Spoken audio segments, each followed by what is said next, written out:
Hi, folks, and welcome to the Salty Seaman. Another Tales from the Fleet, but this time a little different. We're going to add a person to tag along with these stories. Uh, if you've listened to my past ones, you've heard about me talking about this guy Brett, which I've not been so kind of to him so far, as it, as in my stories, it's really related back to our time when we knew each other right at the beginning. We were not very good friends, actually. So, but obviously, we are better friends now. So, without further ado, my co-host today for Tales from the Fleet, Brett. Say hi.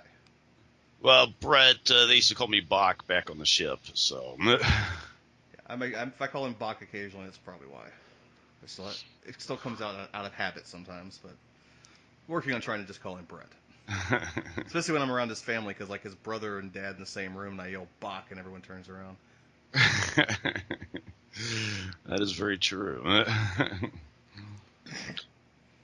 Hello, it's good to be here. I think what we're going to start with the Gabe's first day on the ship in Singapore. Was that, I've already told the story, but yeah, if you have an alternate version of what I told, or some extra details, we could go with that. But I actually, I'm sorry. Go ahead. well, I was just going to say I haven't listened to your account of it. Sorry It's all right. But yeah, yet. couple issues since this will be coming out this Father's Day weekend. There are a couple of big issues going on in the Navy. I'll probably do a video on it later, but we'll touch on it now. The collision of the Fitzgerald, USS Fitzgerald, over in both these things happened in our old home port, Seventh Fleet. I don't know how much you know about these stories, Brett. Shoot. I remember there being a collision. I thought that it was a merchant marine ship that No, it was was collided. That in Port Japan that time. this is like yesterday. Oh no. It's a bad one. There's 7 sailors missing. Really? Holy Moses! Yeah, it's a small boy out of Yokosuka, the Fitzgerald. It's a Filipino freight cargo ship. Apparently hit it pretty hard, and the CO was injured among a couple others that got evacuated, and they tugboats pulled it back into Yoko, and there's 7 sailors missing. Oh wow. Yeah, no, I haven't heard about this.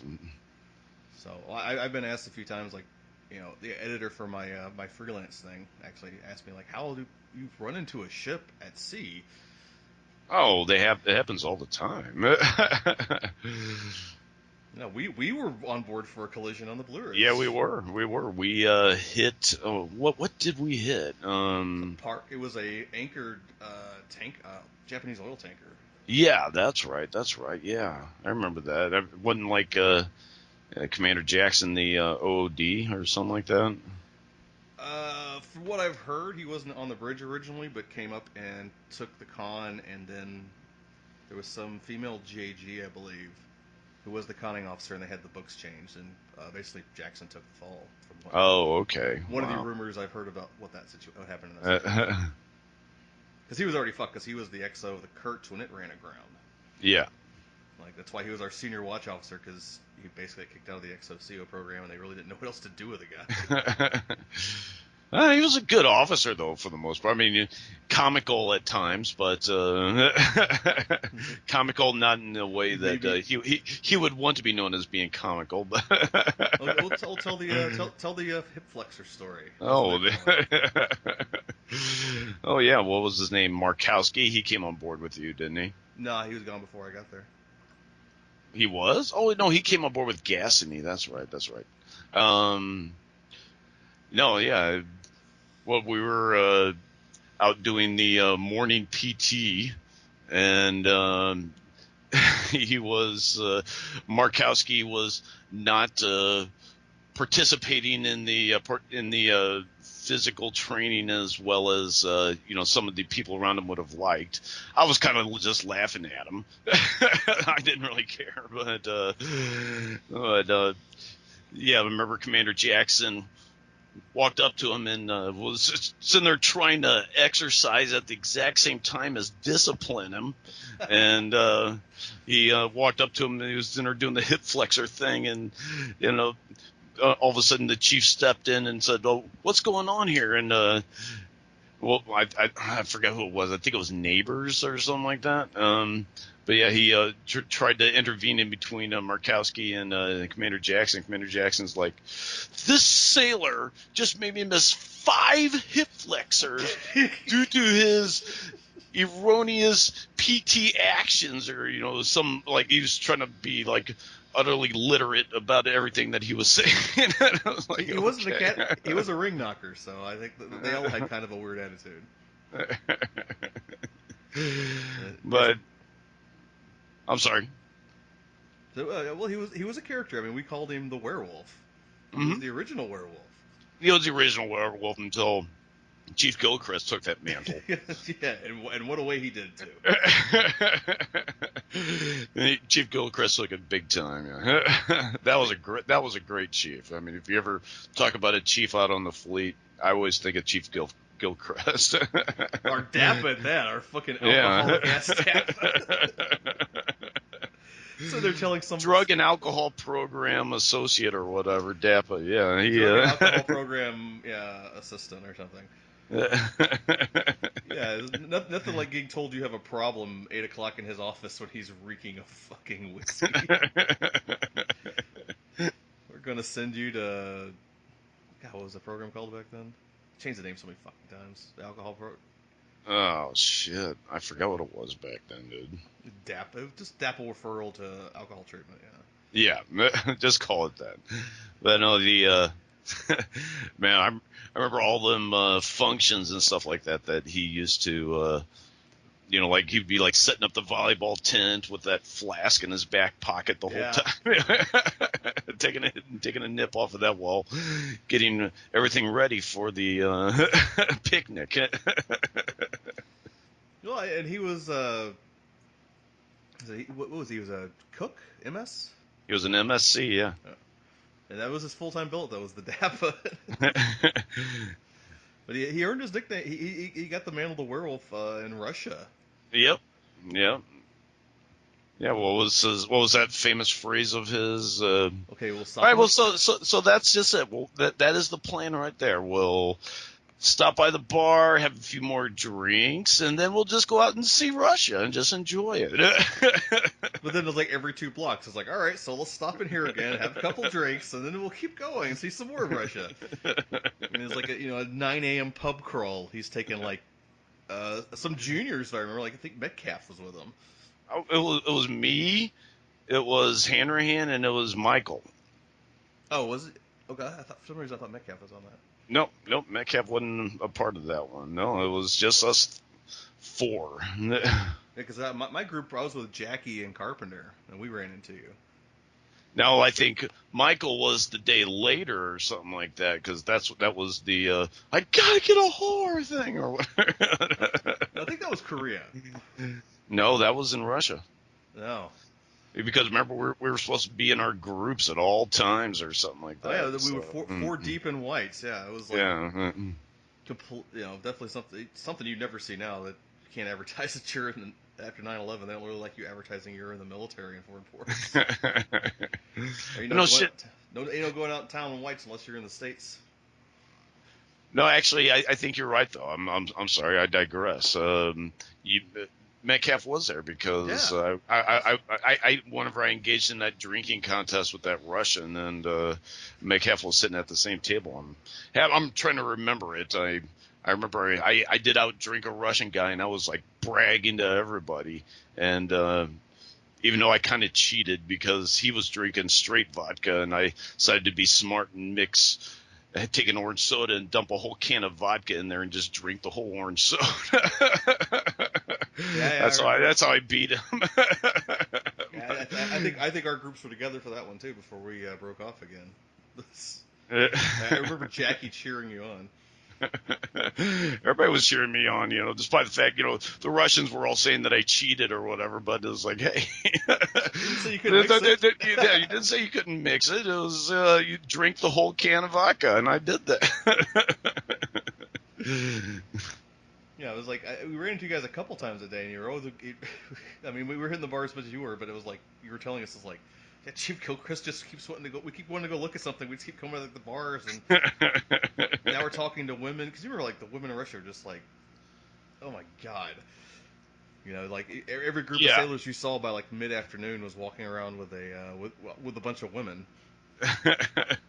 And I remember what Dwayne was videotaping, like half of Dwayne and Yeah. McGrath videotaping. Yeah, they're like videotaping all those girls. Yeah, they're nice looking. Yeah. Well, I remember also they had the no bra with a mesh shirt like trend going on. That was fantastic. Heck yeah, heck yeah. It was still going on. We went there in '98. I don't know if you were there for the '98 one or '99 was it? It was '99. No, Yeah. I only went to Russia the one time in Vladivostok. That was properly pronounced. Vladivostok. I want to take some pictures of Vladivostok. Was that Mike? No, that was me. Oh. Well, that's the day I went with you. Yes, correct. No, I don't think I went with you any of those days. I was with. No, I don't think we hung out in Russia at all. Is that other than when our groups ran into each other?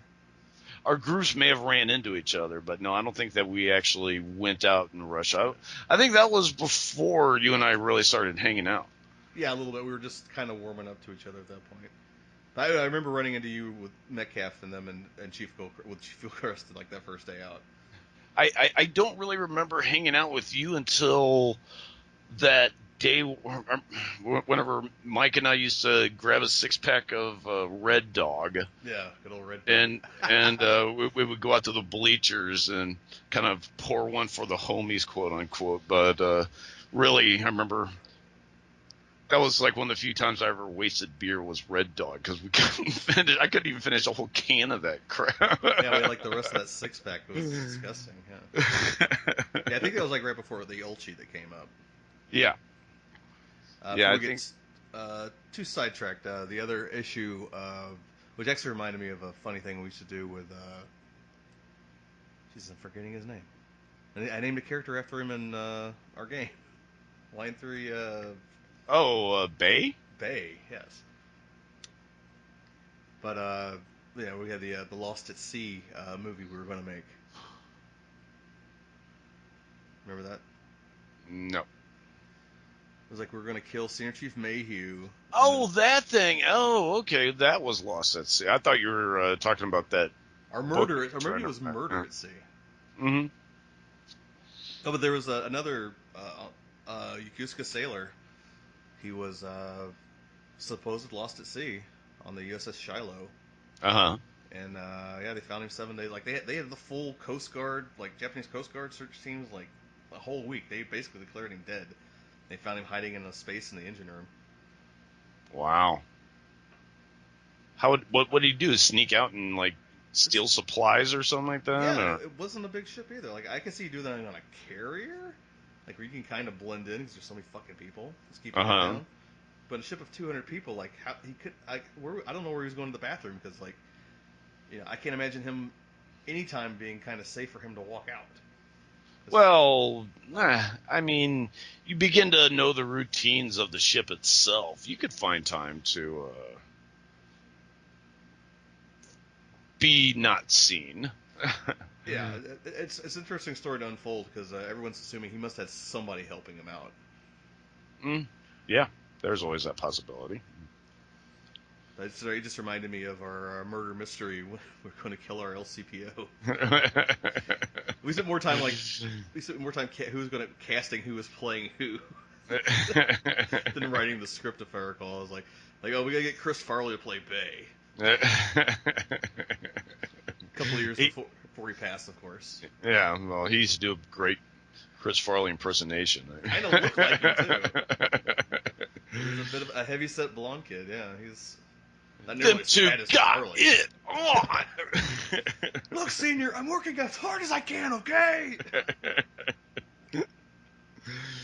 That's no. We used to make fun of Mike in that fashion. Remember? I'm No, that's working like, as hard as I can. Come on, and he'd just pick up his newspaper and start reading it again. you can tell Mike stories all fucking day. This is the most disgruntled sailor in the history of the United States Navy that never went to mass. He went close. Didn't he go to what's it, XPOI or what's it called? XOI. I went to XOI twice. XOI. I went to XOI twice myself, so I don't think I ever did anything. I never went to anything. That's one thing I could not believe. I did have that talk with the commanding officer whenever I wrote that threatening letter and put it in the box or whatever. But threatening. That's the one that made you third. That is the one that made me third. Yeah. It's a bit of. Okay.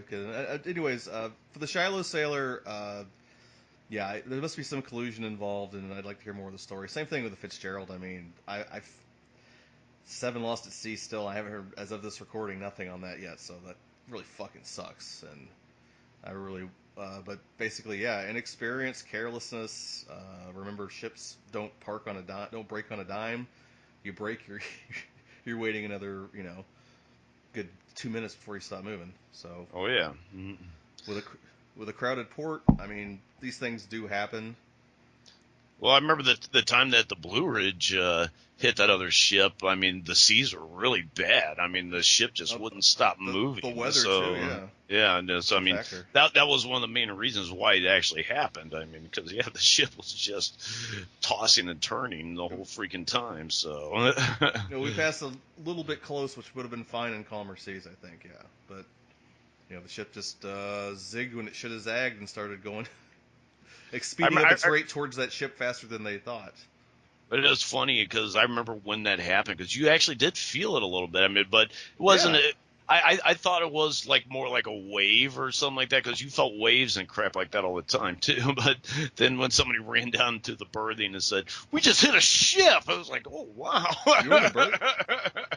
You were in the office. Or maybe it was the office, yeah. But somebody ran into the office or whatever. So we just hit a ship. Yeah, because I was pretty new. Like, I would have been on like 6-7 months. I was like right before LeBrec left. Like, it was his last underway, actually. Probably cost him his fucking star. Yeah, I just felt it. It was weird. It was like a car stuck in neutral trying to go forward is what I felt like. But I look around the office and no one else is fucking batting an eye. So I'm like, I don't know, maybe that was normal. And then 10 seconds later, someone ran in the office.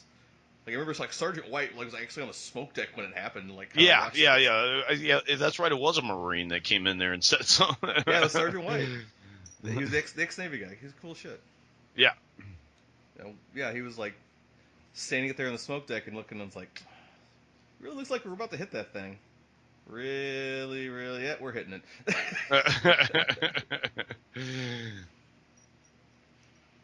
Yeah. I remember that day. It's like, God, and I was sitting in here the whole time. I could have been outside smoking. Yeah, they secured the smoke deck for a good couple hours because they hit right next to it. Yeah. And then they now, I guess enough people bitch is like, yeah, I understand we hit a ship, but goddamn, we need to go smoke. Everyone's bitching so much they move it to the starboard. Oh, did they path. move to the starboard sponson that day? Yeah. Oh, okay. Yeah, it was like within 20. I don't know if it was 2 hours, but it was fairly quickly after the ship got hit, and like apparently enough people were bitching and calling like open the smoke deck. They're like, we're really got other things to worry about here. Fine, open it. Like, I think the OD just like, fine, fucking do it on the starboard side. Send the master at arms to set it up. I'm done. Probably had what's his name bitching, Chief Dickens. Oh yeah, this chain smoke. Oh man. Our Master Chief Griscott. Master Chief Griscott too. Yeah. You'd fuck with a lot of people. I think no one on that boat would have fucked with Master Chief Gilchrist except the captain. I don't think any of the other officers would have balls to do it. You mean Griscott? Griscott, yeah, that's what I said. Yeah. You said Gilchrist. Oh, yeah. Two-star Master Chief Griscott, yes. Crazy fucking cross-eyed Popeye-looking motherfucker. Oh yeah, oh yeah. Sparky. Yeah, it was always funny talking to him because you're like, is he looking at me? I can't figure this out. Is he actually talking to me? Oh, I guess he is. Okay, yes, Master Chief. He's like, yeah, I'm looking at you with no good one. I've had him tell me that one at least once. I know Roth's heard the same story. Yeah, he was like a 35-year Master Chief, and like he'd been in Yokosuka like the entire time. Yeah. Single man, bevy of young, beautiful Japanese women always seemed to be around him. Good old Sparky, the mouth like a fucking sailor. Oh man, yeah, yeah. He was a total sailor, old school salt. God, he started in Vietnam, dude. Like, do you ever heard the story about the some new ensign in radio tried to give him a counseling chip once? I actually no, I don't think so. Or I may have heard it offhand, but it's not ringing a bell at the moment. No. I believe Roth was there. I witnessed it personally, or he heard it directly from RM1, his buddy RM1. Uh But yeah, it's like because it was like over in the corner. She wasn't doing it in front of the whole radio. But yeah, I think the first class was sitting there. But anyway, like yeah, she'd been like on him. Like she was a brand new fucking ensign, like a 35-year master chief, right? huh. And it sounds like a fucking bullshit sea story, but it happened. But yeah, she just kept saying, "It's like Master Chief, you gotta watch your language. This isn't 1970 whatever anymore." It's like, "Yeah, I know, ma'am. I'm sorry. So I'm trying." And it's like, yeah, fucking calm force down. Yeah, fucking get the fucking shit out of it. It's like, Master Chief, can I see you? She pulls him aside and like literally writes him a counseling shit for his language. But the best part is like, do you know what he did with said counseling shit? Threw it away. He ate it in front of her. Oh. Got up and laughed and fucking went to the chief's mess. I bet that bitch didn't do a goddamn thing about it either. Oh, I bet not. I bet not. I mean, if it would have gotten up to any other officer, because I mean, hell, he had been in the Navy longer than she's been alive. by a decade. So. And he spent like he spent double the time in khakis that he did in fucking as a blue shirt. Like he was a fucking chief's chief. Like yeah, it's like the admiral and the fucking captain, but the only two who could fucking tell him what to do. And like it wasn't unearned. He was fucking good at his job. He was a great master chief, but yeah, he wasn't a guy you fucked with. Yeah, no. He was a great master. He's a very entertaining person to be stuck in the smoking area talking to and shit like that. Yeah, I mean, obviously knew his shit. He was still on top of the radio game, but he could tell you stories about fucking, learning Morse code when he went through RMA school back in the day. Well, of course he did, he also kept up with everything else. It was impressive almost, because I used to seeing a lot of people that were his age that, computers were now the big thing. Whenever Right. we were first getting in there, computers were really starting to hit the scene, and he kept up with all that shit. I mean, he knew how to. It was impressive seeing a man of his advanced years operating a computer like it was nobody's business. I remember having to do a lot of stuff on the computer when I was a deck yeoman for all the BMCs. Like none of them wanted to touch fucking things. This is Yeah, many exactly. years. But the funny thing is, you mentioned his age. Like he was about 50. The Navy done his toll on this man. He looked late 60s. Oh yeah. Everyone thought he was way older. I mean, even though he'd been in a minute, but he joined at like 17, so he was just at 34, 35. He was just hitting 50, 51. But he looked like he could be drawing a fucking social security check. He's got to be retired by now, I would imagine. He might be dead. Well, I don't know. He'd be in his 70s now. Yeah. Yeah. He might still be alive. Who knows? But Saxon's still alive. Who? Tack. Tack. Popeyes. Oh, really? He is still alive? Still tends bar. Wow. I was rooming with sailors that just were getting out of the Navy from Yokosuka, and when I was doing my retirement shit in Bangor. Uh-huh. Yeah, I was just asking around because I'd heard he retired and his daughter took over. He's like, oh no, Taxon's still there. Like he pulled up a fucking picture on his phone. It was like, here's me and Tack just like 2 weeks ago. was like, oh shit. Wow. Still he looks the same. I mean, it looks a little older, but it's been 20 fucking years, you know. You know, I had hung out with him a few times after, he had closed Popeyes and stuff like that for the evening. Yeah. Like when we would go out to other bars on the Haunch and stuff like that. Yeah. I've been out drinking with him. Did you ever think that he was a little gay? No, he's a fucking horn dog for women, as far as I Really? fucking know. Yeah. I always thought he was kind of gay. No. No, no, no, no, no, no offense to homosexuals here, but I'm just saying. I always thought that he was. If he had a gay, he might have had a gay side, but I only knew him. He dated really young women for his age. I had heard all that too. But every time that me and oh god, I can't remember. Maybe it was Knapp who hung out with me a few times while doing it. Maybe he was just, Oh, I think Tech liked to fuck with people. everybody was in love with Knapp. So. No, I think he liked to fuck with people like that, though. Oh, maybe that was it then. No, I remember like when his girlfriend's boyfriend came in. He was dating like a fucking she had to be early 20s, and that's what he usually went for. Uh-huh. You know, and it's pretty much a sailor. You know, Popeyes is a sailor bar, other than girls who want to be with sailors. Yeah. Yeah, young Japanese guy walks in, and just he's kind of looking. Like I was sitting at the bar. I just turned my head and kind of looked at him. I was like, oh, okay. And then Batak like gets up and leaves and like goes to meet him at the front. I was like, oh, he knows this kid. Okay. I'm half paying attention. I'm just fucking drinking. Yeah, and they're having a heated conversation, and all of a sudden they're like, "Oh shit, something's going on here!" And the dude pushes Tack in a bar Really? full of his patrons. It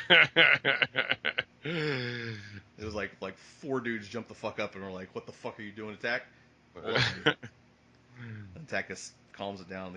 The kid leaves, and like Tack told me the story later. It's like, yeah, it's her boyfriend or something. I'm like, well, are you your boyfriend? I'm like, I'm just fucking her. He was the most un-Japanese Japanese guy I ever fucking knew. He spoke perfect English. I remember that. Hey, he'd been tending bar there since the 70s. So Yeah. Suffering bastards. Oh man, I've never figured out the exact combination of stuff that he had for those things, man, and they were so sweet and so fucking. Three of them would knock your ass out. It was like I said, it was like 1 part vodka, 1 part gin, 1 part ginger ale, 1 part lime juice. That's it? Yeah, we remember we had like I went and visited you one time and we had the bartender make them. And they were pretty goddamn close, but they didn't have plastic cups, which I think adds to the taste. Oh, really? It's when he lived at the place that was like walking distance to a bar. I've always lived within walking distance to a bar, dude. It was before your house. Oh, okay. Yeah, they were pretty damn close. She made them pretty damn close. They had the green eyes, which I never cared for. I think the girls prefer the green eyes, and the guys usually had the bastards. I think I had. It was almost like a melon ball, wasn't it? Yeah, Gordon Lee liked those. Yeah. Yeah, I go in there and get a bastard unless I was looking to get fucked up and I get one of his Jack and Cokes. Those were amazing. Holy crap. Jack and Coke. Coke. What this should be called. A splash of Coke. Yes. I was just talking about Popeyes on the last one, so to authenticate my story, there you go. No, it's all true. I forgot who I was with. I think I was with the Eastman the first time he ordered a Jack and Coke up there or something like that. And he was like, drink. Yeah, I know. But he was like pouring almost, what was it? Had to have been at least a 12 count, maybe a 13 count on the Jack. It was in the 6, 7, maybe 8 range. No, it was over 2 ounces, so maybe 9 or 10. It was, but yeah, it was like a like an 8 or 9 ounce tumbler. Yeah, and he'd fill it up like near the goddamn brim with Jack or vodka or whatever your poison was, and then just splash the mixer in. And it really was like just a little bit more than a splash. And it was like $5. I mean, don't get me wrong. Yeah, in the 90s, that was a lot for like a drink back then. I mean, in Japan, that was fucking cheap as hell. That's why I remember that month, 2 months that Popeyes was closed. Like, I think it was renovation, or maybe Tech was on vacation or something like that. Vacation. He renovated that fucking place. Yeah, true. He did occasionally hang up new posters. His daughter came in and fixed a lot of shit the last year I was there. I knew it was Oh, all. did I she? know it was all her. Like she redid the bar, the actual bar itself, and put like actual seats in. You remember what, like when it was closed? Yeah. And it just sucked because we probably showed up there almost every single day waiting for it to open. I was like, God damn it, it's still closed again. Oh, that's right. Yeah, Where are we going to go? I don't know. What was that one place? Buffalo's Buffalo's, yeah. And a uh, crib. A Club, You, Carib.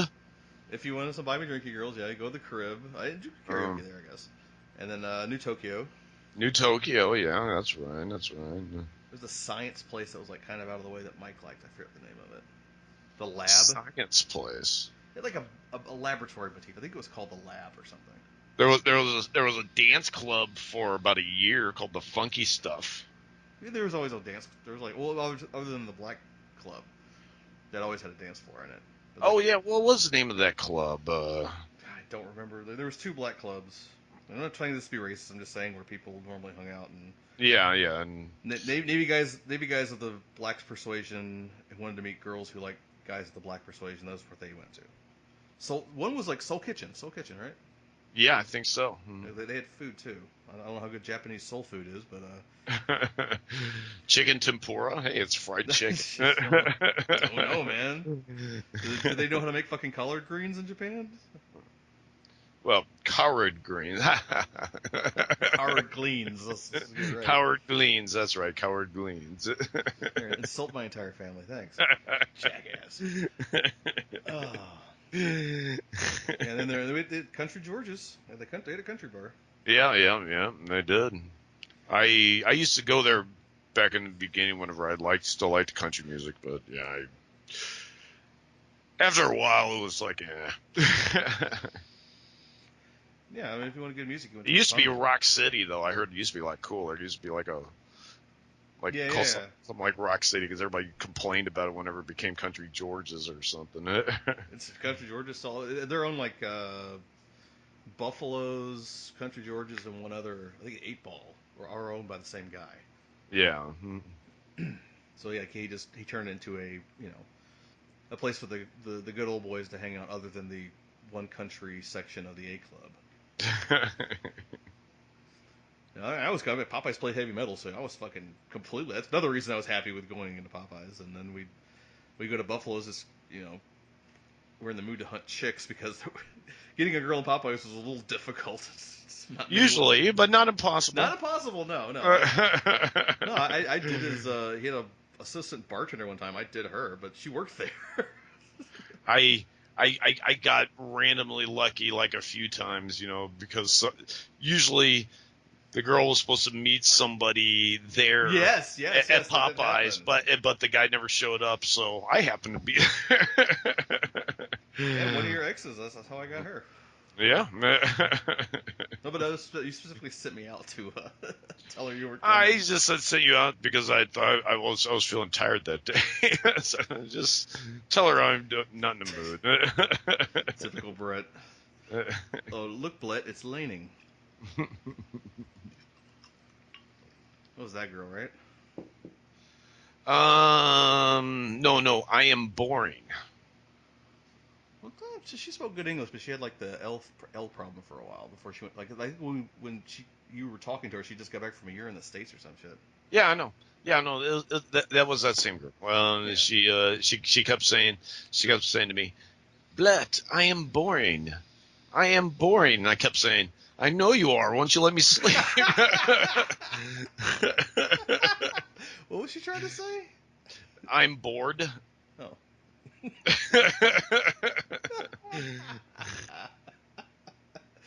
Oh my god. Blet, I am boring. I know you are. Just let me sleep. Yeah, she was fun for one night, so thanks for sending me out, by the way.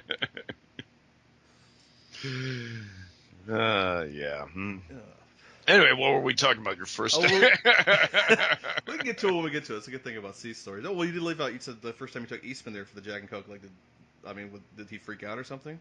Oh yeah, yeah. His eyes were just wide the whole time. Like pretty much after he got past like a 6 count, he was like, "Oh my god, he's still pouring." Yep.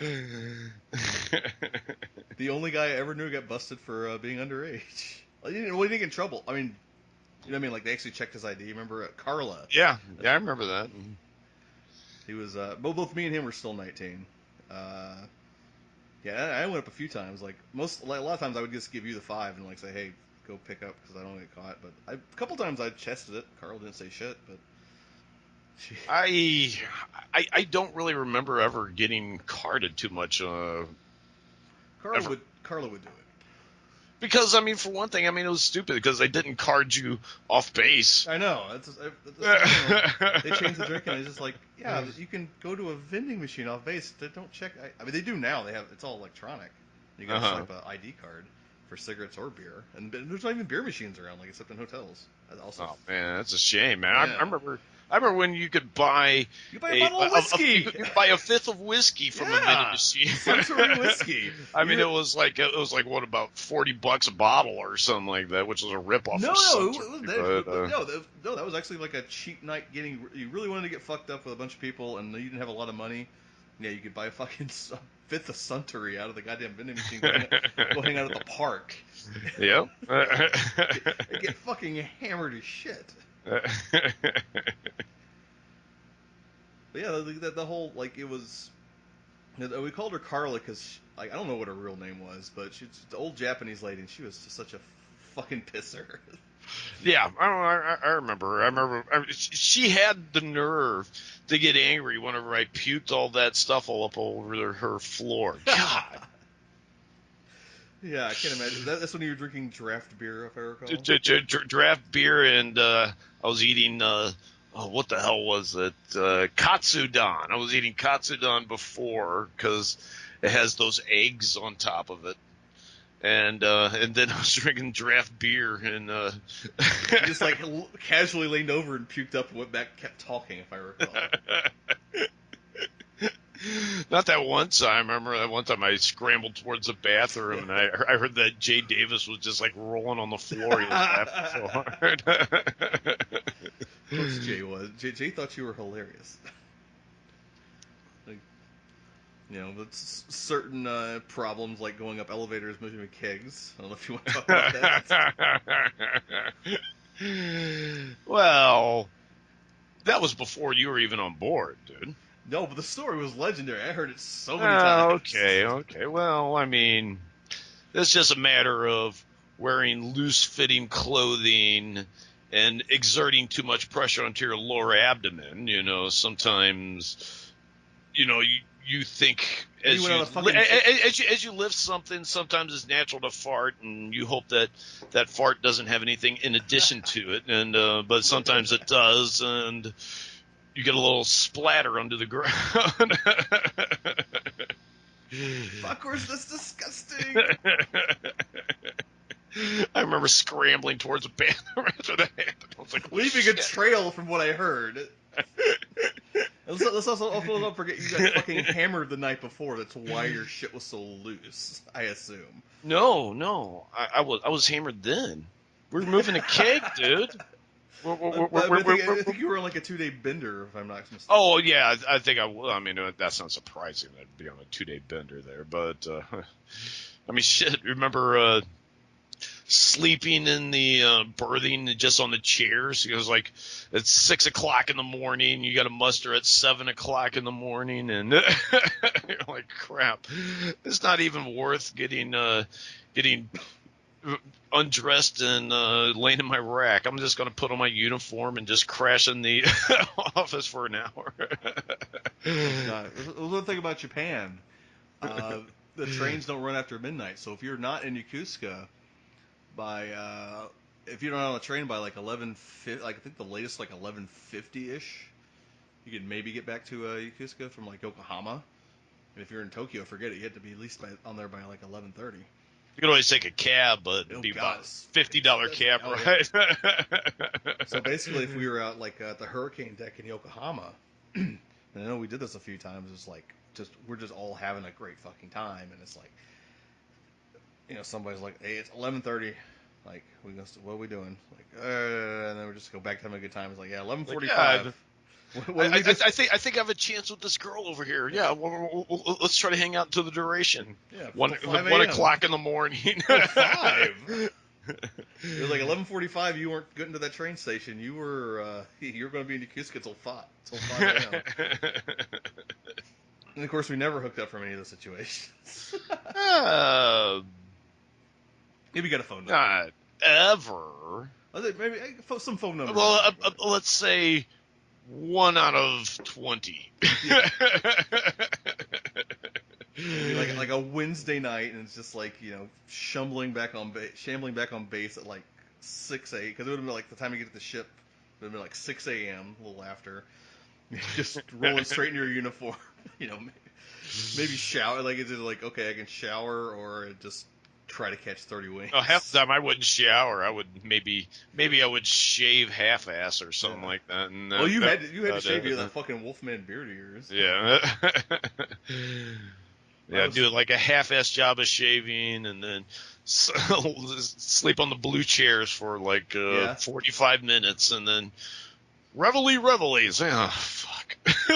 Like the few times we actually had ship's breakfast. Yeah, because you don't want to reek of alcohol at quarter. Soak that shit up. Well, a little more lenient back then when I got out. I mean, in today's Navy, when Mike pulled his sitting down at quarters thing, they would have sent him to medical for a fit for duty test, and he would have failed. Oh yeah, probably. That is still one of the most classic stories ever. That was Korea, I think. That was Chennai, South Korea. We were that night. That was a really fun night where that Fijian band, or at least two of the guys were Fijian. I think one of the guys was white, but they were playing like some great freaking music all day, all night long. We were partying it up until their version of the. I think we partying until like about 3, and then we went over to what no, the heck no, is it? That was after Midnight Liberty, Cinderella Liberty. We had to be back on the ship by midnight. Oh crap! Really? Oh. Yeah. I think that was at the. I think this was the first time that I really went out drinking with you. Was that night? That was like the. No. Their version of the A Club. No, that was after you were. That was after you were a third class, dude. We weren't subject to Midnight Liberty during that thing. No. This is the first year. I was still. Both of us were still. Oh, wasn't? Yeah. They were thinking of 2 different stops in Korea. I mean, I can think of having a blast in Chennai, South Korea, twice, and that was one of them. Well, regardless, the thing was the next morning we were up on the main deck. It's hot as shit, and nothing's going on at quarters. We're just kind of we mustered up. We stood at attention and went at ease. And Mike decided his at ease was going to be a little more at ease than anybody else. Well, we were standing there for a while. I remember Hannerhan and I were like leaning up against the railing and stuff like that because we were so hungover. Yeah, we were. Yeah, because Hannerhan was with that night too, and Cirque. Everybody was partying that night. Yeah. Jackie. I don't remember Jackie being there, but I remember Circarilla being there. Yeah, definitely. And and X1 because they were our audience. X2, I mean. Yeah, and we're just because we're sitting there all hung over, leaning up against the railing and everything like that, and Mike, who's sitting in the front row, just all of a sudden just sits down in the middle of the corners, and we're all like, "What the fuck?" Like what? When it's time to stand up, I'll stand up.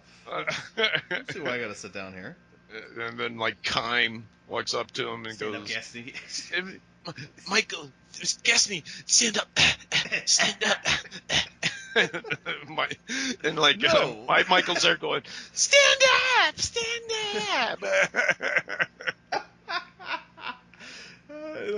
like, we're more horrified because it's just like going on our division. We look over at X2, like Jay and Yeah, Eastman, and they're like dying laughing over there. their LPO was dying. I think like Sato was on the ground.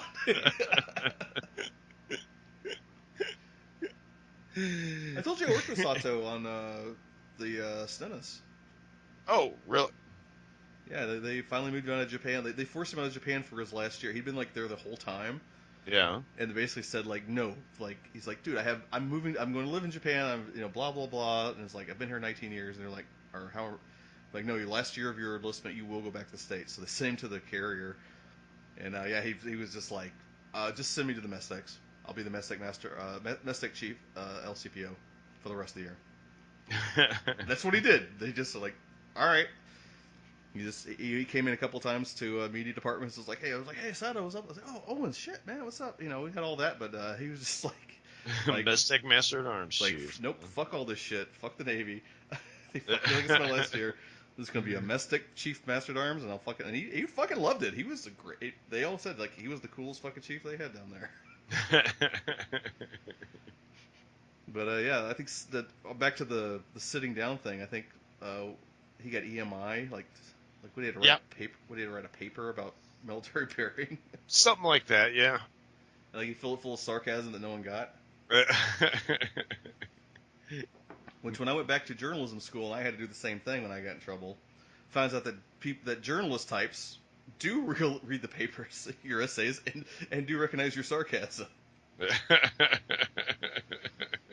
6 years down the line, Mike was a very bad influence on me, apparently. Well, I mean, you're dealing with people that actually read it a lot more thoroughly and in between the lines versus, I They're mean, professional editors. They edit student yeah, journalist papers. that's why. Of course they read it. Remember whenever I wrote up that one award for Senior Chief Mayhew that had all those sarcastic, yes. how she's micromanaging the office She and all this micromanaged stuff. the office to a better standard or something. And it got all the way up to the captain before the captain really said, "No, this isn't right. This is." Like, oh no, it is right. It is right. Sir, you are incorrect on this. I do believe that is the correct word you're looking for. But yeah, I mean, because it looked good on paper, they just let it go all the way up the chain of command. It's fucking ridiculous. I think Mike took me and got my first whore after I failed with Lowe. I told the story with Lowe in the massage parlor on the first day of Singapore. Okay. But the first time was Chinhei, and Mike took me like not to Donna's greenhouse, but the old lady next door. Oh man, that nasty boutique. Oh yeah. Oh yeah. $40 well spent. She was so into it, my friends. Thanks, Mike. Yeah.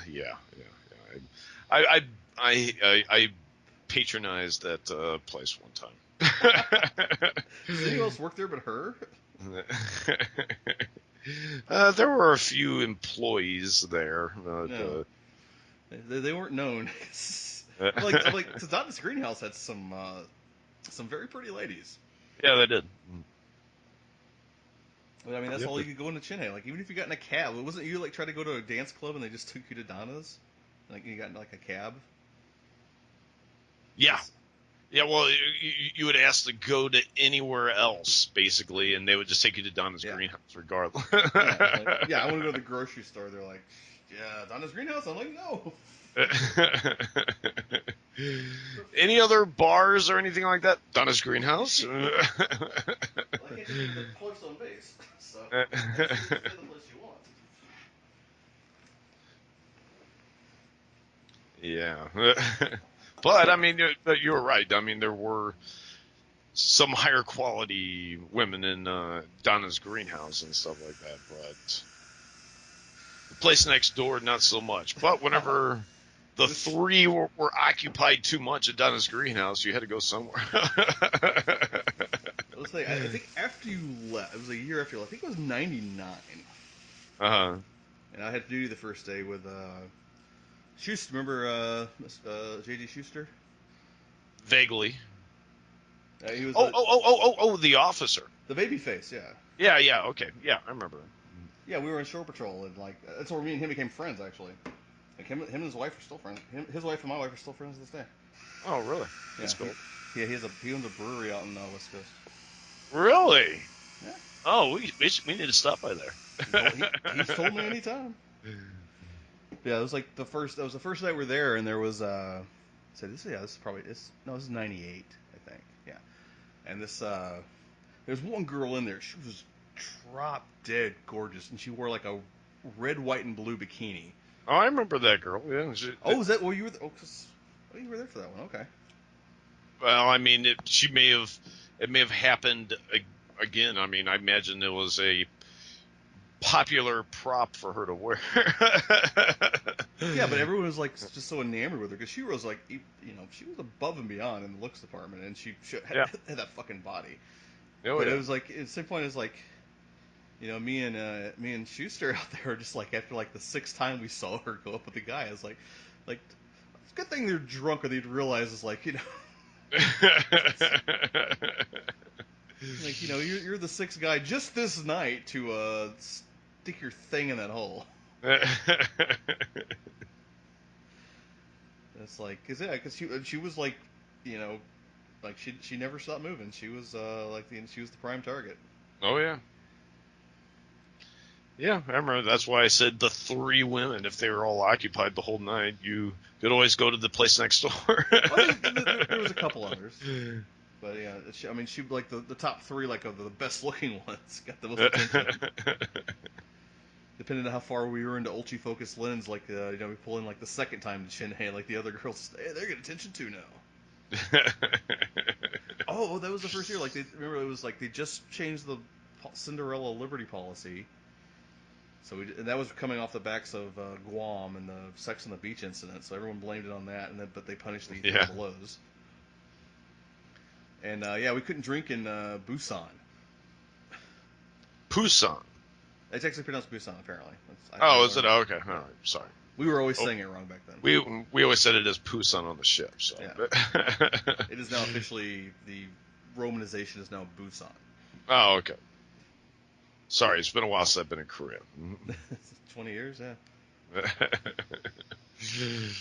Yeah, they did, all that was going down, like that whole fucking deployment, like everyone, like all the E3 and lows are just fucking hating life. Is like all of a sudden it's like, yeah, you gotta go back to ship by midnight, even though it was like Shinhei and Sasebo or Yeah. whatever. Places where we had military bases and stuff like that. Fancy ports like Sasebo in Hong Kong. Hong Kong is a fancy port. I fucking love Hong Kong. But yeah, we went to like Hakodate first. I think that's where the right up the ass thing got started. Oh yeah, I remember Hakodate. That was Yeah. fun though. Oh yeah. There's the Sapporo Beer Fest was going on Yep, first year. yep, and I remember that's where Mike flipped out and ripped apart The office. Yes. the personnel office and everything no, like that. Yeah, that was Hakodate. Okay, I'm getting Sapporo and Hakodate mixed up. Okay. No, that wasn't Hakodate. Yeah, Whenever he no, did that what you're talking about is Hakodate. Oh Absolutely. no, no, it was Sapporo. No, you're right about that. No, it was Sapporo. Why can't I get a girl? That's what you're talking about, right? Yeah. You and Eastman and him went out.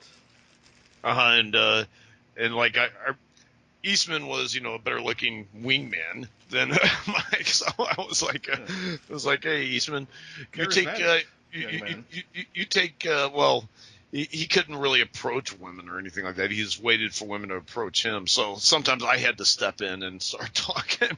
So that's what I had to do in this instance was, I had to initiate the conversation and stuff like that. And yeah, I end up, I'm with this girl in the back seat, and Mike's on the other side of her, and then Eastman and this girl are driving us back to the ship, and this girl makes a move, or Mike tries to make a move on the girl, and I basically swat his hand away and made my own move on her, and then he ended up in a huff, getting out of the car and going back to the ship, and he ended up like I guess he ripped out like a phone and like destroyed that countertop or He broke whatever. the glass countertop with his Yeah. fist. Because his hands were like fucking like wrapped up the next day. He He tore like a bunch blood. of Didn't he bleed all over somebody's uniform yeah, or like something on the like that? hanger by the door. Yeah. Why can't I get a girl?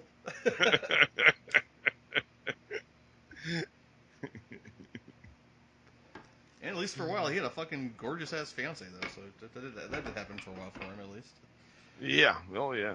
She still actually is. Not Yeah. bad. I got her on Facebook too. Married to not Mike. Yeah. Polar opposite. Sorry, Mike. Love you, man. Yeah, But it's yeah. it's 20-year-old bullshit. Yeah, come on. Yeah, I totally forgot for that story. Like, yeah, Mike. Well, the night I hooked up with her, when he hooked up with her, I was with him. I got her friend, and Yeah. Yeah. I was going after Chie. Her name's Chie. I was going after Chie first, and Mike fucking, dropped the cock block on me. He was paying for me because I was broke, so there wasn't much I could do. You know where this story is going. Oh yeah. And yeah, like I'm dancing with Chie, and she's laughing and smiling, and she has her other friend there, who I later kind of figured out like she didn't like being my second choice. Still took me back to her apartment, so whatever. But it's like Mike also just steps in between me and her and like just hands me his fucking money. He's like, "Go get us drinks now." And I come back and like, yeah, he's like all over like a fucking blanket. Like, so I just started talking to her friend. I'm like, "Hey, how you doing?" And we finished the night, and I like Chia had to go home. Like at least he got obviously he got her number, and like Mike had to go back to the ship, but I was going back with the other girl to her apartment. Yeah, like I realized like all the money he'd gave me was gone by this point, so I needed another handout for train money. Yeah, that's right. You had to get money from her to get back to the ship. I think to finish my ticket to her place, like that, and the next day, like she had to give me like a yeah, but I'm like he's getting ready to get off the train to go back to not getting laid. Yeah, Well, I that's right. am. Well, what, you got no yen? Yeah. I'm like, That's right. hey, mate, can I get some yen, like, to get back and stuff? He's like, what? He just, like, stares at me and says, what, you got no yen? And then, like, the train door closes and embarks between us on our face. I had to tell her, I was like, hey, I'm completely broke. Can you? And I saw her one more time, and, yeah, she just kind of, like, she was like, I like you and all, and you're kind of fun, but yeah, she's still kind of sore about the whole like, yeah, I knew you were going for Chie first. I obviously wasn't your first choice. I was like, that's understandable. But yeah, it worked out for Mike in the long end, but The long. Well, you for a talked about while. of that night. Oh yeah. That Yeah, night, yeah. next couple of years, he had a pretty nice little run there. Oh yeah, yeah. Actually, I remember everybody was like, "Wow, how in the hell is that possible?" She was a very innocent young girl, and Mike was Mike could talk when he was in the mood. He could talk. He could talk to a girl. So far, what was his? Oh, what was that one thing? Oh, sorry. Oh, the girl he like unceremoniously dumped, and then it was like you were talking to her, and like he came up and gave a terrible apology like out of the blue for. Yeah. Which I was like rolling my eyes, going, "Oh my god, Mike."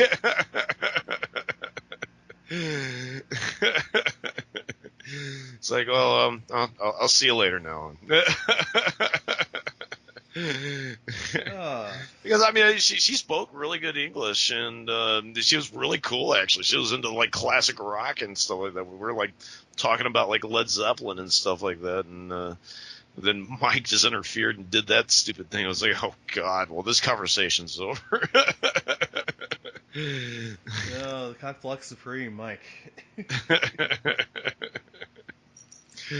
Uh, shouldn't we be talking about some sort of Navy stuff or We something are like talking about Navy stuff. that?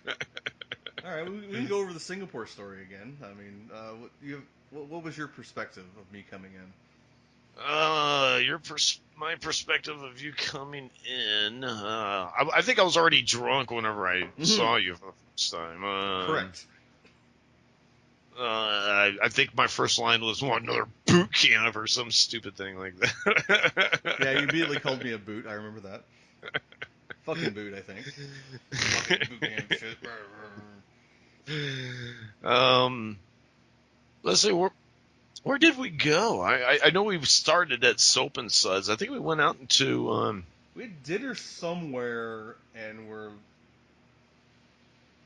like I said, I remember, it was like I was completely not used to like just people buying pitchers and we just keep drinking and drinking and drinking. that method. And we were eating food. It was me, you, Lowe, and Freeland. uh-huh. Yeah, and you guys are talking about work shit, which of course I don't absolutely dick about.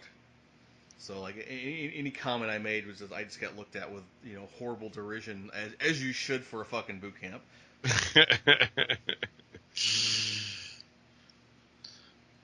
I think didn't I end up ditching you that night or something like that? Yeah, like I said, I saw you. I don't know what happened to Freeland either. I just remember like it was me, you, and Lowe, and like it might have been TGI Fridays, and like you wandered off on the dance floor, and that's the last I saw you. But then again, Lowe did grab me and take me to the massage parlor, where I chickened out of the special. Chickened out of the special. Wow.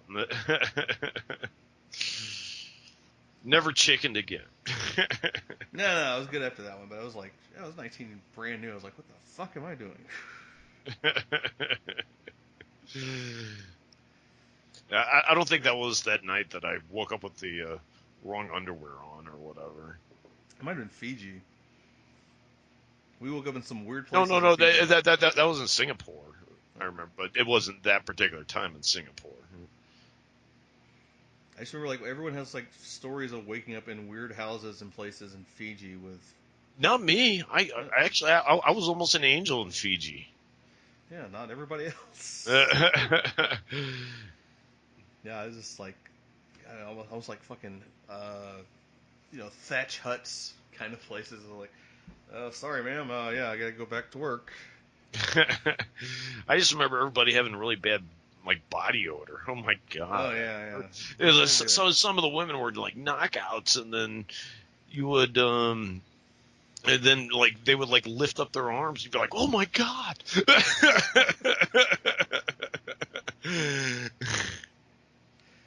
Yeah, it was interesting, but we were fun and exotic. It's always nice to be the fun and exotic thing in the country.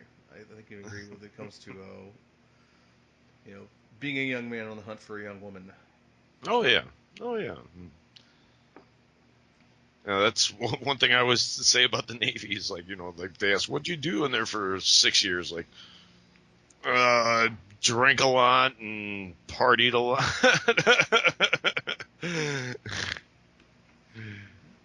It wasn't always. I mean, it's a balance because especially at that age, you just don't know how the world works. And not saying it Uh-huh. didn't suck a lot of times, but we probably way over bitched about like every stupid thing. Oh yeah. Not to do, with Mike probably being the extreme end of that. Yeah. Well, I mean, definitely. I mean, because I don't know, we're used to our white boy existence, that, we can we can aspire to so much more than what we're doing here. We have to be taking orders and blah blah blah. Then you end up going out and striking onto the real world, and you realize, oh my god, I gotta take orders no matter where the fuck I go. Yeah, I think the mentality fucks with you more if you're straight out of high school because you've never known that. I feel like the guys who came in like their mid late 20s, I think like Oh they're yeah, like yeah. People like Metcalf or whatever yeah. was able to appreciate it in a different fashion than somebody who came right out of high school. I mean, don't get me wrong, they still were mad at us, but especially the older guys, it's like the Cinderella Liberty shit started. And it's like, oh my god, I'm 30 years old. I've Uh never had a fucking parking ticket, and you're gonna tell me I need to get back by midnight every night huh. because it wasn't by age and experience; it was by rank. Yep. Mm. And So like the 20-year-old who just graduated ace school and got promoted to third class can stay out all night, but yeah, honeycut. oh, Honeycutt, or what was his name, Skillet, but he didn't really go out that much anywhere. Compared to Skillet, was in his 30s. That's what I'm saying. Yeah. Yeah, Kelly Skillet could not. Hey, what's up, Kelly? If you're out there, you're on my Facebook. He's back to driving trucks again. He did that Really? before the Navy. Did 20 years as a DK/PS when they merged with the PNs, and now he's back to driving trucks.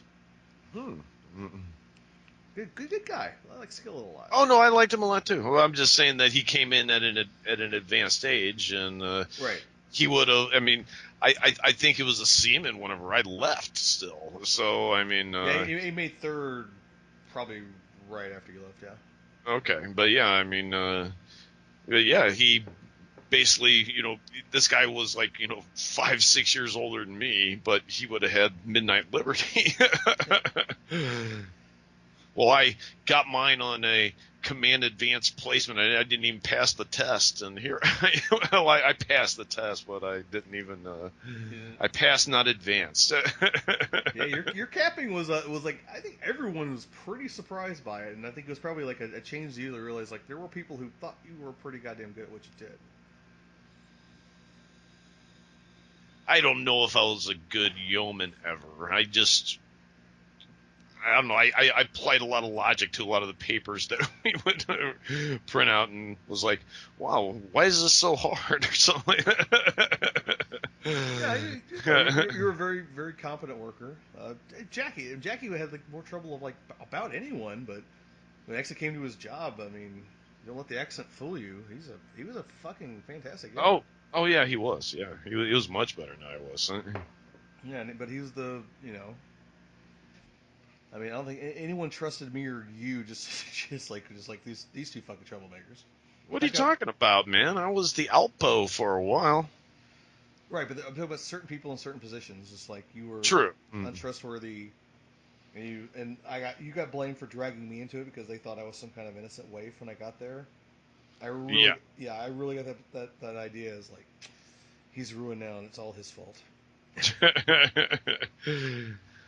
But it's funny. Like towards the end, because like YN1 Lee always told all the new sailors not to hang out with me because I would be a corrupting influence on them. But Yeah. towards the end, she actually really liked me because I was about the most experienced person in the office and knew exactly how everything was going on. So she actually trusted me and relied upon me a hell of a lot more. You never got like where she figured you were on the road to start having disciplinary issues. You never did. I think that probably changed her mind a lot, along with seeing you actually work and whatever her high and mighty feelings on people who go out and party and drink. Look, oh God, a 21-year-old guy is going to go out and party and drink and have fun. Higher than fucking thou, even though. Yeah. No, she. I mean, I'm not saying that her and I were ever friends ever, but no, she got to where she actually said she had to follow some of my advice and stuff like that towards things and everything. So yeah, towards the end, she was not so off put by me and everything like that. You raised it tolerable. Yeah. It's like you were too. Whenever Tate was in there and everything like that, I remember Tate used to say glowing words about you all the time. It was like, God, Rollins did a great job with this. He was the only guy that ever fucking backed me up. I don't know. But yeah, somehow the word got back to second shift sec after Nichols, who I talked in the last video. Yeah, but I think he had me mixed up with Krantz. I think all short white boys look the same to me. Because we had that YN1 temporary on board when Lee left for surgery. He pulled me aside and is like, I don't know what the fuck the ship sec has a problem with you because I think you're a good worker and a smart kid, but he thinks you're dumb as shit for some reason. He told me, he's like, yeah, just have ONs, just stack and staple paperwork, stuff like that. That's probably where he needs to be. Warrant Officer Hayes is who you're talking, not Nichols. Yeah, I said the guy after Nichols. Yeah. So yeah, this guy thought I was a complete fucking dumbass, and like this guy was like, I have no idea where he's getting this from, and I'm like, I didn't know either. I'm like, holy shit, like what? I have a bad projection here. And years later, I kind of figured like, I don't think he really knew me and Krantz as different people. Yeah, we blended together in his head. Was that I did it just like the example. Yeah, I just told this story last time. Oh, did you? And the stripper water in the ship sex office. Just throw it out there. And let it just. I'll just walk away. Why ask anyone how to actually strip and wax an office? I'll assume I know what I'm doing. And if you're again, I just told the story, Krantz. If you're listening again, sorry, you are dumb though. You know that. Oh, don't say that.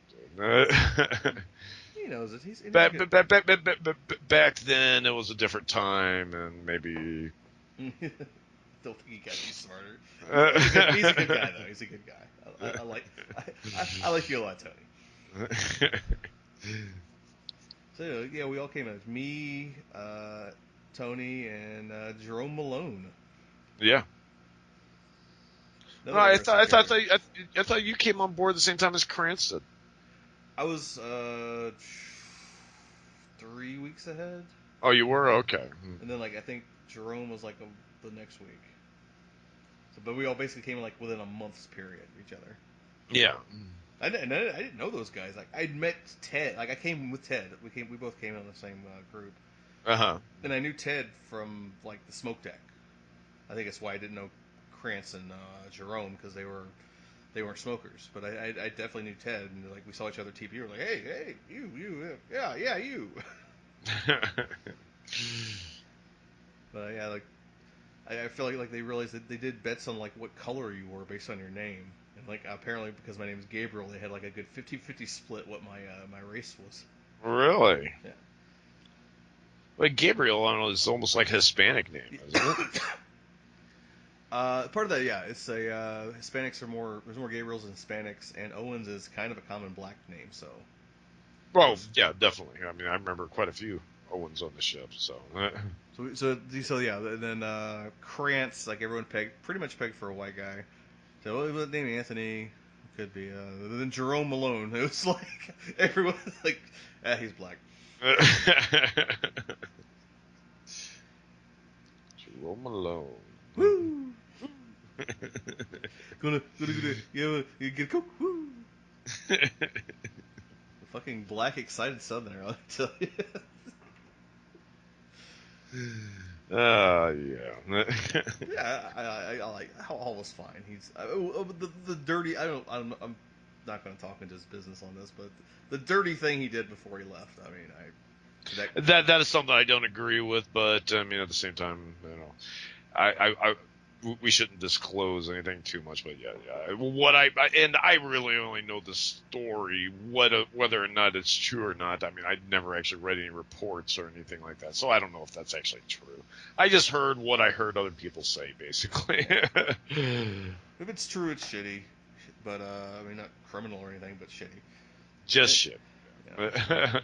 and and the other, so otherwise, yeah, he was, he was like he always he was a guy. He liked his look. Like he was.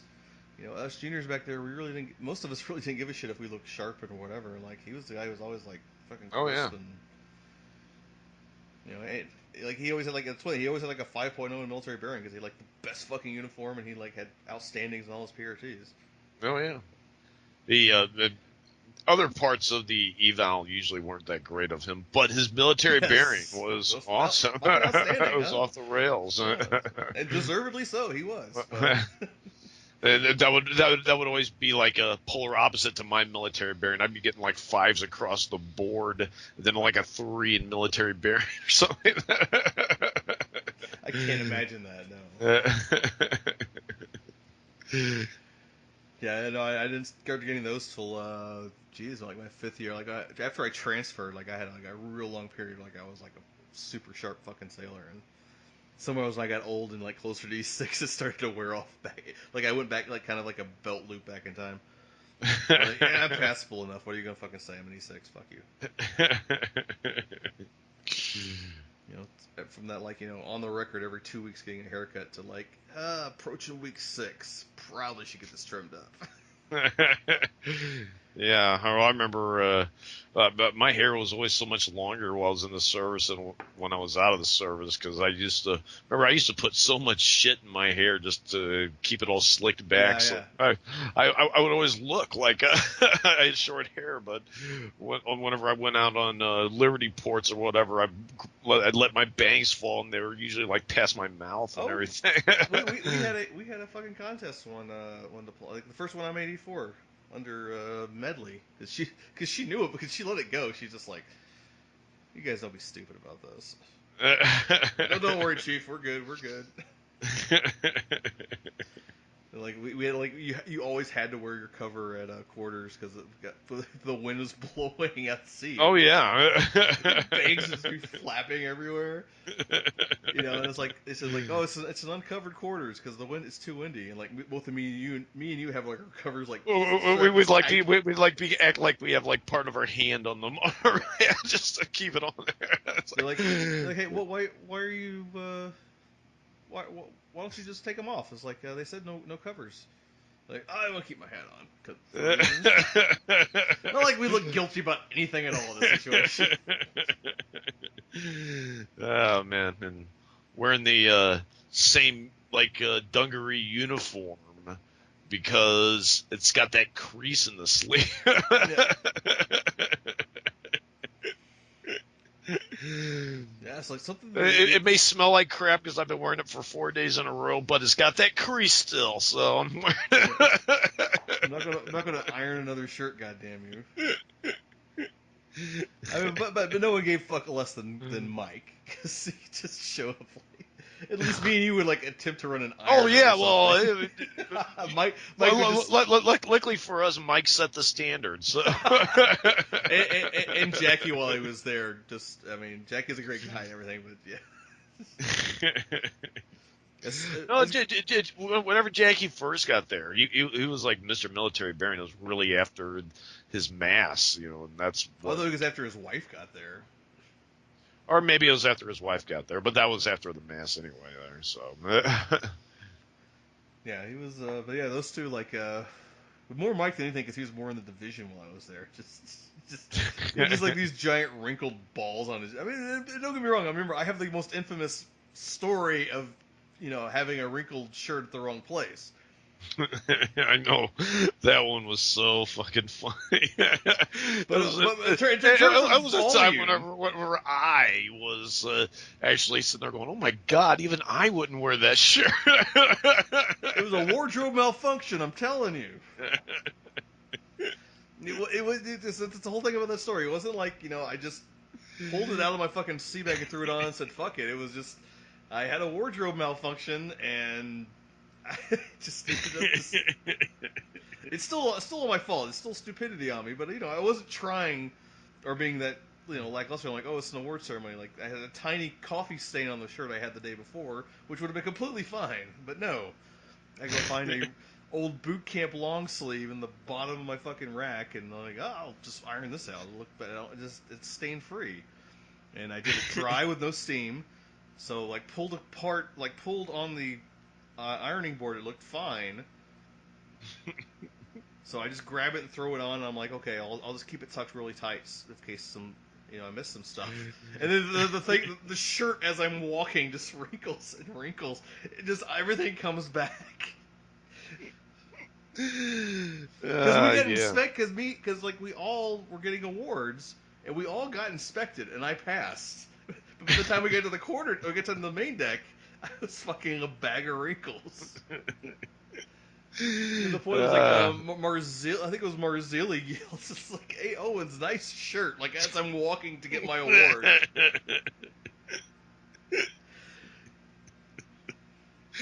And you hung that uh, fucking picture of me, and that fucking award picture was in your goddamn puka for fucking ever. oh man, yeah. I remember that we were because we were up there waiting and everything like that, and was all standing at attention for the at the award ceremony, and I had just came back. I think because the way they were pulling us up in procession, you were like one or two personnel behind me or something like that. So I was just coming back from receiving my reward when I actually saw you for the first time. I'm like, oh my god! Yeah, because you were helping Lee set up the table, right? Yeah, I was. Yeah, no, like Tate said something. He's like, but he was like this uniform could be fucking better. I'm like, yeah, I'm sorry. I was the last one was stained. I was just trying. He's like, all right, yeah, you're good enough. You'll be fine. Just keep your shirt tucked tight. So it tells you like how much it started to creep in the longer I was wearing the goddamn thing. That's the day it started cranking, if I remember correctly. Yeah, it was. They sent you down that exact same day, I pretty believe much. I believe I requested it. They well, I thought they were trying to sweep you under the rug there, but No, maybe you I had said requested it. it was 3 days off when I was supposed to go. It was that RPSN chick, and Uh I said like, you know what? I told them like, yeah, you know what? I'll just go ahead and go check in. huh. And Wyatt Lee's like, that's a good idea. And boop, and 3 hours after that, I was an FSA. I was smart enough to see the writing on the wall.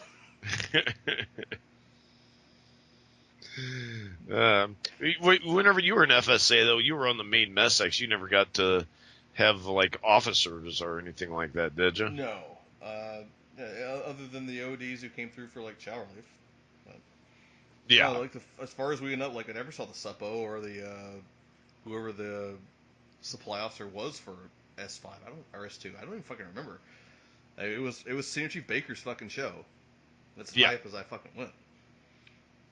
He would be out there every now He'd be out there all the time. No, he. and then. He ate a lot of times in that cheese mess, so. But it's his space. True. No, I trust me. Like, I told you, like he's the one who saved my ass in Singapore the second time. G saved my ass when I was on FSA and with Lanos. Whenever Oh God. oh man, what was it?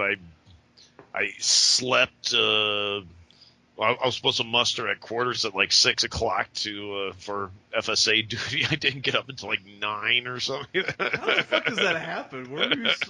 Like no one went to your rack? They tried to wake me up like about 5 or 6 times. I would say, oh, okay, I'll get right up and just pass right back out again. And They're just sending the fucking other FSAs to get you, and they're like, a lot of us. no, like, no, where the fuck is actually, he? no. Lanos himself came and woke me up like about 3 times. He was like, "My gosh, you're supposed to be back on FSA duty 2 hours ago." I'm like, "Oh shit, okay, I'll be right there." And then I ended up passing out again. And at 9 o'clock, he's like screaming his head off me. I'm like, "Oh, okay, yeah, maybe I should get up now." I finally get up. How did you not get written up? Is like my fucking question. I think because G was a part of the. Oh, he was the LPO. No, but G was like one of Lanos' best friends. So. Oh, you got the Filipino hookup. Yeah, the Filipino mafia thing, or whatever we used to call that. But what it's still called to this fucking day, the Filipino mafia. But always yeah, good to have friends there. By the way, like I'm not knocking it. I'm not knocking it. I'm a fan of it. You're my friends. You helped me out of a lot of shit in the Navy. I fucking love the Filipino mafia. Just so we fucking understand, okay? Hey, G used to help me out a lot. Yeah, G's the fucking man. G was a man. So he's like went to Lana, says like, come on, not pie. Basically, yeah, you appealed to him and said, "Oh, come on, don't tell me you've never been drunk before. Come on, just let him go." Hey, that's my boy. That's my boy. I can see him just like that's my boy. That's my boy. Just leave him alone. Probably what saved you. Yeah, definitely. I mean, because that would have been an easy reason to write somebody up for. Like it would. I don't know if that's AWOL but no, it's UA. Dereliction of duty. Dereliction of duty. It's UA and dereliction of duty. And they could have like like the third time you're not getting out of your rack. Probably before that. In the modern Navy, they would have sent fucking medical after you. They would have the ones that, with the master arms that got you out of your rack. Yeah. This is I'm not saying like the 90s is old school Navy or anything, but it's a lot more old school than it is now. A lot more old school than it is today. Yeah. Because yeah, that shit would not have happened on my last boat. Your ass would have been in, like, the medical officer would have been there, 2 master at arms, and they would have like carried your ass and you would have got your fucking fit for duty. Back then, like, you got a fit for duty, like, you were fucked up. Kind of like I am now, but Well, like, I mean, that was one of the reasons why Jackie did end up getting busted was because of, I mean, he was that fucking drunk. I remember I had drunk watch on him that night. I was on duty that night that he first got his captain's mass, or the reason why he got his captain's mass or something like that. I thought that Oh was no, for the reason no, why he got his captain's mass was that no. admin thing. Yeah, that's right. Never mind. Yeah, well, I'm not bringing that up, but no, I remember hearing the story like he got put on fucking drunk watch. But I don't think he went to mass for it or even got written up for it. He did get written up a few times on for it. No, I was on those drunk watches several times for him. I never once had one drunk watch get put on me though. Yeah, me either. Amazingly, Amazingly, that was but so amazing. I never got called for one though either. Oh, you never had to watch somebody on drunk No, watch? Oh no, that happened to me like 3 times. I had to watch somebody. I'm But surprised it never had. But I mean, the closest thing was just like Sato again with Eastman. After we were in Guam one fucking day. I get I remember all the PHs had buddies on the Indy, right? uh-huh. Yeah, those guys are cool. Well, still friends with them to this day. But yeah, like it was like the Indy was like going to Hawaii. That's like the day it was going to switch over with the Kitty Hawk, and so like they were all partying. Like I separated them at some point because I was like hanging out with Adam that entire fucking deployment. Like we were the last 2 of the OGs in '99, Uh-huh. and yeah, like but he was with his boys, and I'm like whatever. I think I did other things. Like see an anchor the next morning is like he's dressed uh-huh. and like he's beat red, just alcoholic red and fucking sweating worse than anybody. I mean it's Guam, but he's still sweating everybody. You smell him from 20 feet away, and I see him. I'm like, hey, what's going on, man? Of course, fuck it. It's like, hey, man. I was like, is you? We went to the smoke deck. And he's like, I was like, what time did you get in, man? And he's like, shh, I just got in. Haven't slept. We just finished off a bottle of whiskey like 30 minutes ago. I'm like, no shit. I think like me and might have been Turley. Got him like talked to Sato and just like, hey man, I don't think Adam's ready to be in front of anybody, but including maybe like high level officers who have to walk while he's walking around taking photos and stumbling around, and officers and chiefs on like fucking seeing anchor trying to do shit, and like there's a drunken stumbling photographer around. I was like, don't think it's a good idea. And, like we put. You shaved. Yeah, so fucking Owen. So yeah, we put him in his rack, and I asked him later. I'm like, so I mean, you get any? Like they said, like no. Like I woke up, I put my uniform on, I went back to work, and I haven't heard a word about it. And I was like, God damn.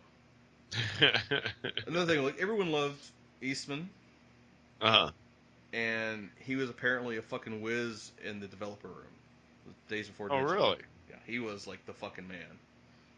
Even though he everybody always made fun of him, like, shaking his hands whenever he was taking a picture. When he stopped being a raging alcoholic, it went away. Go figure. Even though for years he told us like it wasn't because he didn't have the DTs. It was just he'd always done that. And none of us believed him, and of course it turned out not to be true. It was like, no, you shake because you have the DTs. You're a fucking alcoholic. A young one too. What's that? He was a young one too. Like I said, he was Oh my yeah, age. He was really young in comparison. Yeah, he's like, I said, like, when's the first time you drank? He said, like, oh, 6 or 7. I was like, oh, okay, I see where you come from.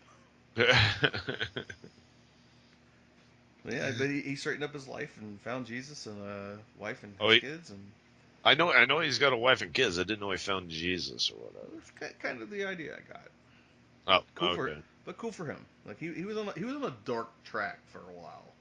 Of all the Yeah. people, he was, even Jay who got kicked out, but I don't know. I didn't seem to ever worry about Jay, but I was worried for Adam for a while. This is like, oof, you're on a dark path, my friend. Well, I Especially mean, well that night in he met Guam. he met Pig, while he was still in the Yeah, service. that's what saved him. He'd probably be the one to tell you that too. I'm Yeah. not talking out of school here, but like that night in Guam was one of the ones I was like, and I fucking, me and you, we fucking party, dude. Like we Oh all yeah. did some shit, but that night after that morning was just like, oof, that's some rough Was shit. that the time whenever he woke up out in the middle of like the countryside or something like No, that that? was Fiji. That was Fiji. Okay. He, yeah, he had to yeah, he had duty. No, he didn't have duty, but he had to work the next day. Like there was like tour he, guides, yeah. what was he wearing? His shirt, his pants, No but he was undershirt, missing his belt. He was missing his undershirt. underwear, socks. Yes. I don't think he had any of his like ribbon accoutrements and shit on. Like it was all gone, except for his. I think Eastman. The name tag was still on, so everyone saw it. It was Eastman. Well, like wasn't like Dempsey on duty or something like that. Was like, come on, just go. It was too late because the fucking PAO was on the mess. The PAO, like he told me the story himself. Oh. He says like, no, I had the binoculars on him, like as he was walking, because it was like about a 300-yard walk from the taxi directs you off of the ship, Uh-huh. and he'd been sitting there watching for his tour guide people to come on, and his sailors coming in. Like it wasn't a duty day, but like they were they were straggling. You know what I mean? Like the photographers are supposed to be there, like they're not on duty, but they're supposed to be there for like however long to do these picture photos, and of course immediately he sees like, oh, there's my boy Eastman, and he like the entire walk down he got to like figure out what he was missing off his uniform. Like, yeah, like yep, that's no t-shirt, that's no t-shirt. All right, like well, the first one was like, yeah, he has no hat, he has no Dixie cup on. Okay, it's like no t-shirt, no t-shirt. All right, it's like I think I saw White when he lifted his leg. I think he's no socks on, and then like by the time he got to the ship, they're like, oh, his ribbons are all gone. Like, they just made this fucking game about it, and he said he went personally down to the to admin berthing and just kind of like it was about like it was giving him the bullshit like I'm about to fuck you up, and until he got good and scared, and then just told him the story, like just how much he entertained him and like two other guys as he's walked on board. Like it's like But I mean, but he got lucky in that aspect, but also wasn't like Dempsey or somebody who works with him, like get the uh, away from like the OD. Yeah, I'm sure. it was the petty officer of the watch or something like that. I think the OOD was currently like in the little like room or whatever, not paying attention, and like Dempsey was like, come on, hurry up. It's the same thing happened to me. Another story I've told this already. Like me and Jay Davis and Gettleson's the one who let us on that night after the see how fast we Yeah, can that's get a hotel, fuck some horse, and run back. The dumbest plan I've ever had in my life, but I mean it happened. because what? Yeah, you had like It was what like was it? 11:25 when we decided on this, and Orchard Yeah, Street was not next to the ship. and um, Jay had been on restriction for like No. a while. This is a year before that. No, I thought it was during the whenever he got on restriction, and then they decided to give him like I don't know, like Alpha Liberty or Charlie Liberty or something like that, where he had to be back at midnight or something like that. No. As long as he had like a third class with No, them or you're something. thinking when he got kicked out for drugs. That's like 2 years later. Oh, this is like Oh, 90. This is like 97. Yeah, like when okay. we were both mess cranking. This is like after you made E4. You weren't hanging out with us lowly seamen on this deployment because you were with people who could stay out past fucking midnight. I'm not blaming you. Actually, I mean, you made third class almost like 6 months, No, like it was a before year me after. or something like that. Was it a year? Yeah, Oh, you made it that fall. Like you got capped in oh, night. that's right. I think I was hanging out with like Honeycutt a lot Yeah. and Nap and those guys around that time. Yeah, it was all because you're all third classes. It's like why wouldn't you Yeah. hang out? Like why would you hang out with guys who got to get back to the ship at midnight? Yeah. No, in Thailand, that was the time Honeycutt nearly missed ship's movement. Oh yeah, yeah. You had to take that little boat out to the meet the ship. He's with that horror for like the whole 4 days. He took leave, I think, with Gettleson and McGrath maybe, Yeah. and yeah, he just over fucking slept. Like he was just He was like, I think everyone had to be back on board by 6 a.m. and it was like, yeah, it was like we were making like me and I remember me and Adam were FSAing at the time, and we were on the smoke deck and like just like making jokes like anyone seen Honeycutt? Anyone seen Honeycutt? Like at this point, like he's missed shift because we've left. We're underway. Uh-huh. We more underway shift colors, and this fucking boat starts coming at us like real fast. This little speedboat, and me and Adam are looking at it like, I bet that's Dwayne.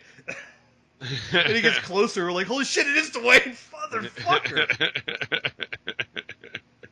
Like he'd give this guy like probably $200 in bot to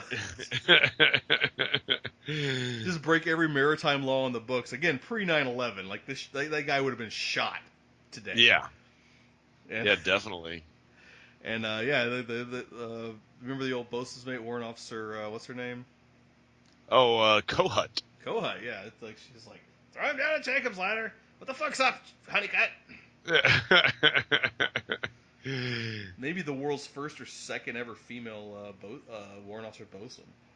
But then they end up saying like basically letting the whole thing go because he took the initiative to make it to the ship. That's exactly what the captain. No, he did not get an NJP. He got a he had class Charlie in. He had like some restriction or something like that. No, but it wasn't a punitive restriction. It was class Charlie. Yeah, he put class Charlie on any time. It doesn't go on your record. But yeah, that's what he got busted down. Is like that's what he said he got dismissed and then recommended class Charlie for next Liberty port, which I don't know what that was after Thailand, but he didn't give a shit. He was just like, thank God I got it. And I think LeBrec, I think you may have been the yeoman recorder for that. And you said me? I wasn't. No. Well, whoever it was, like, told me, like, yeah, the captain was just like, it was impressive how you got back. Like, that's. No, usually Tate was there for half of that stuff. Yeah. So no, it was probably Tate that was there at that. No, they'd never picked me to be the recorder. What the hell are you talking about? I did record quite a few times. Really? No, I was never the recorder. I mean, I was like the awards yeoman forever, and I was the fit rep yeoman for a long time. I remember a lot of that fit rep stuff. Oh God, that was always so funny.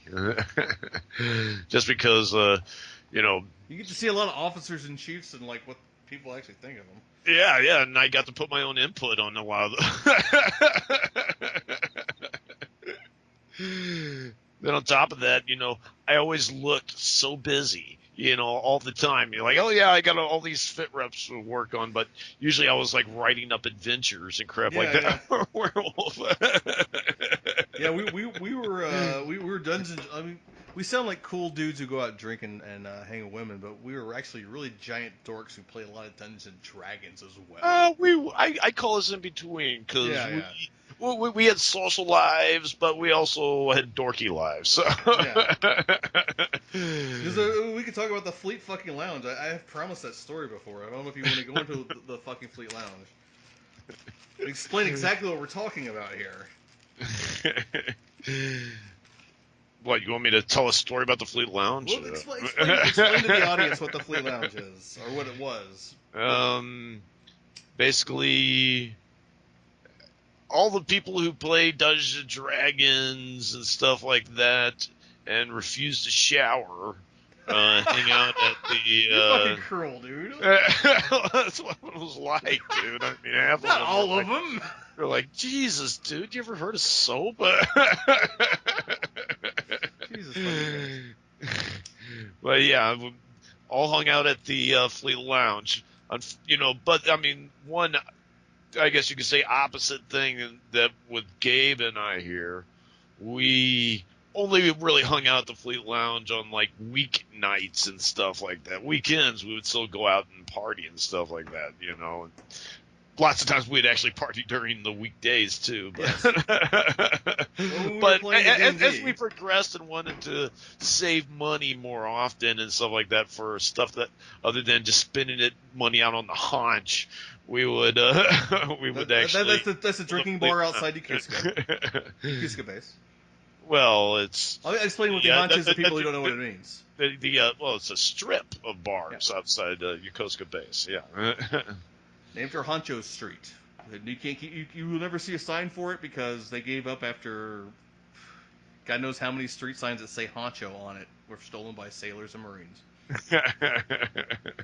Those things had to be collector fucking items too. Oh, I bet so. But yeah, so yeah, I mean, yeah, we were dorks, quote unquote. But I mean, I got laid regularly. I didn't feel like a yeah, fucking dork. exactly. I mean, there were some of those guys at the Fleet Lounge that were there 7 days a week. Yeah, it was like payday is like it's like payday on a Friday. Like everyone's excited. Like yeah, we're gonna go to the yellow submarine in Yokohama and get some more modules. Yellow Submarine was the place you could get English D&Ds back, Dungeons and Dragons campaigns and shit back then. And we went there a few times Yeah, too. no, we did, but like that was their big Friday night. Like we would have been those guys that be like, we just got paid and it's Friday. Like I can get fucking Yellow Submarine like Sunday afternoon. Yeah, well, that's what we would do, either go on Sunday afternoon or Friday afternoon and then go out drinking in Yokohama and just hope that we don't lose the books or something like that. Yeah, so it was a weird crossover life, but like I mean, we just made fun, like we were the dorks who made fun of like the more dorky dorks. We just be in there playing and just like Jesus Christ, these guys fucking just There's God.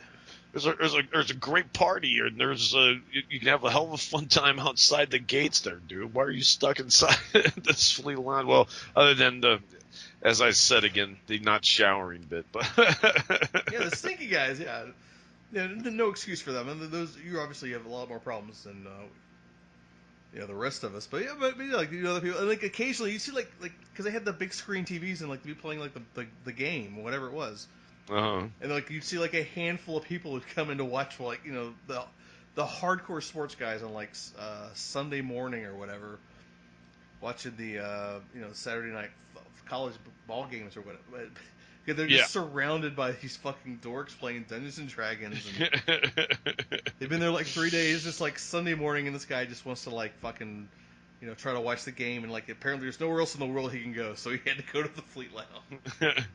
Hearing all the dorks say, "Oh, if that football player had been wearing +5 plate mail armor, then he would have been invincible to make that touchdown." I think the guy would have the right at that point to punch that guy in the face.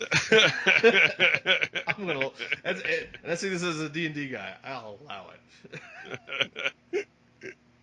But no, we did that. We had a lot of fun. It's like I mean, Jackie is like you think is like just big, rough and tumble redneck that he is. Like no, he wants to play some fucking D&D. Yeah, I remember. Yeah, that one Ravenloft. classic scene and stuff like that. Yeah. We won't go into the. Nerdy That is not details. that's not salty semen stuff. That is. Remember that one time we were playing Dungeons and Dragons and we did the funny thing? Good times. That's what the Navy's all about, right there. Yeah. No, we could talk about my bachelor party if you want to talk about like the most fucked up you've ever been in your life, but that's on you. We could save that for another time. That might need its whole own fucking 2 hours. Maybe. Yeah. Well, it's getting on 2 here anyway, dude. All right, you think you want to call it there? Can you use any of the stuff? I'm going to use all of it, I guess. Yeah. Okay. None of the topics I didn't want to touch got touched. Such as? If someone, why would I tell? I'm not gonna tell you on air like what subjects I didn't want to be touched. Oh, didn't want to be touched. Right. Oh, okay. Oh no, I thought you meant you wanted to touch down on a few things, and all we did was just share sea stories here. That's what this is. This is that's why it's a good break from my normal narrative because we just kind of bounce back and forth whatever story reminds us of the last story. Oh, okay. And so it's pretty cool. And say there's a couple topics like just for personal people I know actually listen to this. You know, that would not like some of those details out. So I'm going to avoid that. If you ever went to that territory, I'll let you know. You can imagine one of them probably pretty easy. And yes, a listener. Yeah, I understand that. So, But out of that respect, is like I'm not here to fucking embarrass or hurt anybody. yeah, I understand, and that's why I tried to be not as forthright with some stuff, just in case some other people heard and stuff like that. But hey, maybe we can touch down sometime. If people want to hear about being in Roppongi off of Yeah, no Rapunzel that, stories so far. or remember that night with the what's a kind way to say this? Something that makes Hunter S. Thompson go wily. I'm fine with it. They're taking away my fucking pension. So Yeah, we can I remember about talk the about the that bit, sometime. the card game with me with the one finger over my lips. Wait one. That was hard to do non-visually. Yeah, that one was a night. All right.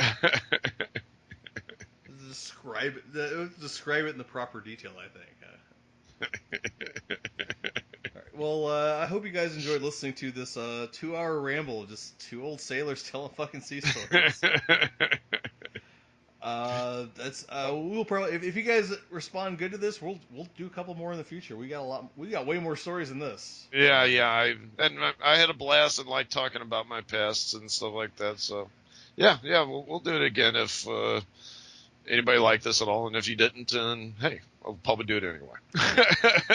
yeah, you can go fuck yourself if you didn't like it. I don't give a fuck. I'll make money my own way. I don't give a fuck about you. You like what I like, Don't you say don't. that, dude. They know I'm kidding. If you don't have a thicker skin than that, then you're probably listening to the wrong channel. This is the salty fucking seaman.